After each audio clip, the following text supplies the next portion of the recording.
Assalamualaikum warahmatullahi wabarakatuh. Perkenalkan, saya Fajar Wirawan.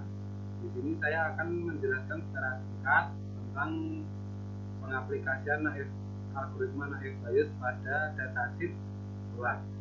Nah, kita langsung aja ke source code-nya.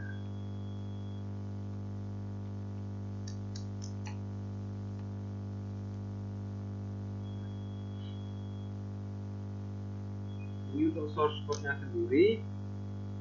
Yang pertama adalah kita harus mengimport atau memasukkan library dari naive Bayes tersebut. Nah, ini naive Bayes dan Gaussian naive Bayes. Nah, lalu kita mengimport library dari train test split ini untuk mensplit data train dan data test.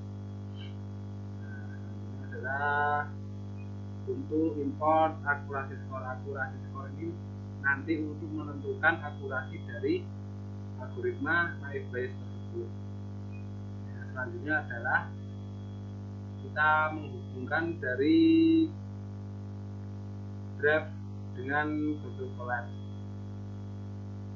supaya kita bisa membaca data yang kita upload pada Drive. Nah, di sini saya menggunakan datahoax.csv. Saya simpan di Drive saya ini. Dan saya baca, lalu tampilnya begini. Selanjutnya kita menentukan variabel independen. Di sini saya menentukannya, saya pilih berita dan hoax.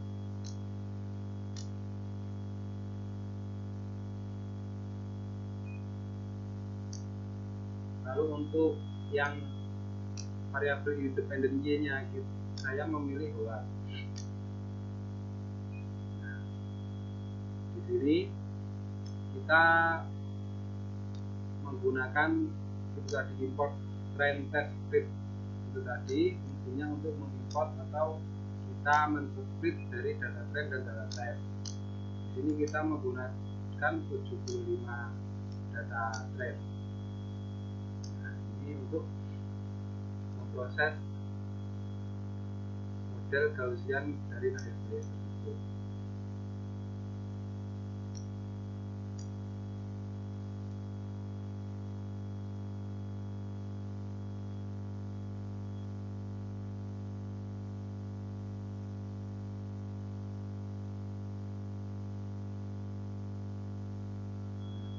Di sini kita menentukan akurasi atau menentukan akurasi dari data uji dan data latih. Di sini kita dapat 0,675 untuk data uji dan 0,668 untuk data latih. Nah, di sini saya menggunakan datasheet hoax yang total jumlah keseluruhan data itu 200.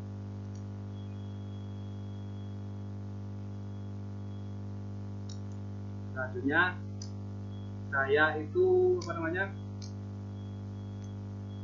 telah menghitung manual dari data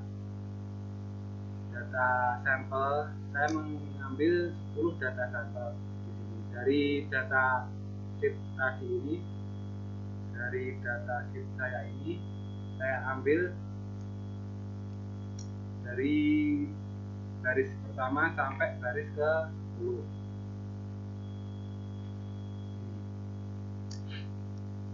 Setelah itu saya hitung manual.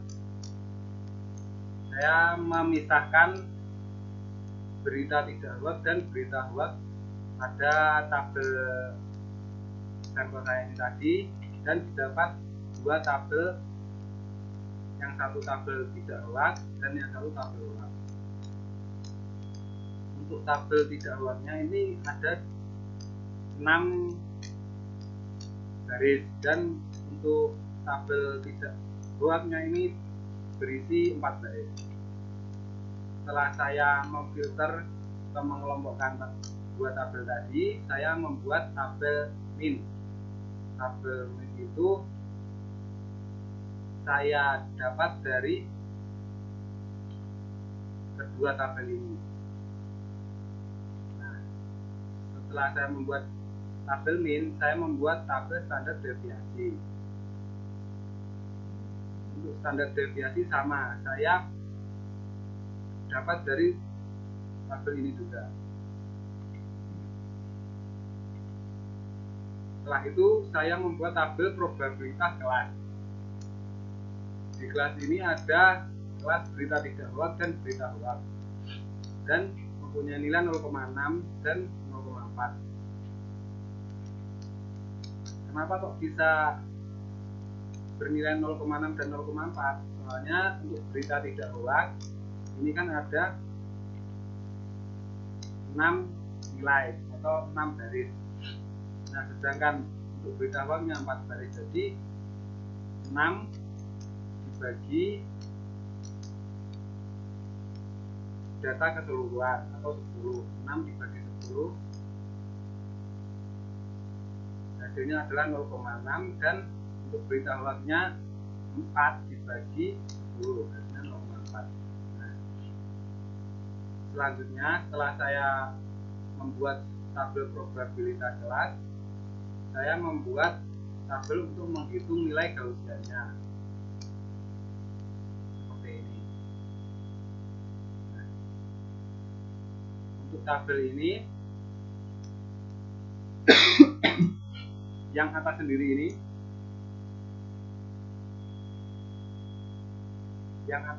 ini, saya mengambil sampel acak ini untuk mencari berita ini hoax atau tidak.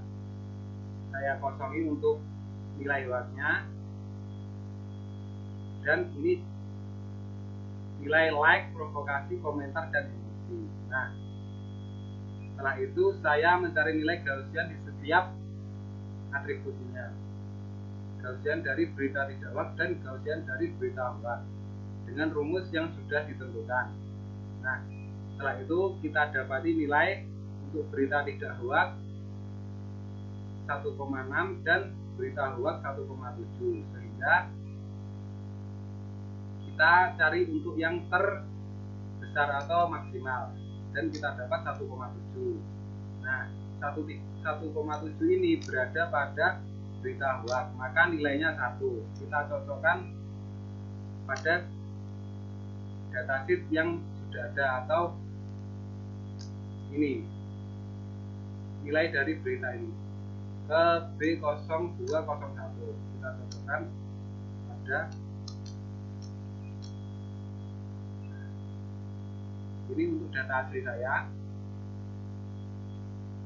kita tadi ambil B0201. Nah, ini nilai untuk hoaxnya bernilai 1, yaitu hoax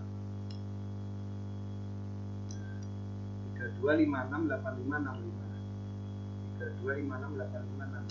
Nah, ini satu, yang di sini nilainya 1, dan yang di sini nilai bernilai 1. Nah, perhitungan manual saya sudah sama atau berhasil. Sekian penjelasan singkat dari saya. Bila ada kurang lebihnya mohon maaf. Assalamualaikum warahmatullahi wabarakatuh.